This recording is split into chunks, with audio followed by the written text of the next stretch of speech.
Nay, magkano balot? Magkano balot? 23 lang, bossing. Okay, 23. Ay siya, sige, pabili ako ng ano, tatlo. Tatlo, bossing. Tatlo. Tatlo. Pwede natin magluluto tayo ng isang kakaibang dish mamaya. Gamit ang balot. Ayan. Yung balot niya. Ayan, bossing. Oh, salamat. May suka na rin. Yan, 3 piraso. Ito ang gagamitin nating main ingredients sa ating ano. Salamat sa inyo. Thank you. Yan, simulan nating hiwain ng bawang, sibuyas, luya, at ating himay-himay ng parsley at ating tatarin ng pino pang garnish. Yan, simulan natin magisa ng luya at bawang. Tapos isunod natin yung ating sibuyas. Yan. Tapos nyan, ilagay natin ng paminta. Tapos lagay na natin yung ating dinurog na balot. Yan, atin lang itong haluin. Tapos pagkatapos niya na ilalagay natin ang asin. Yan. Tapos ilagay natin ng kumukulong tubig.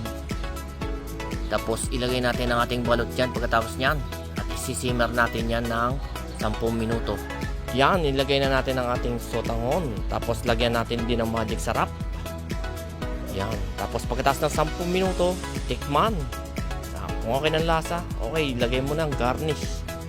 Alright. Ginisang balot with miswa. Sarap. Tara, kain na.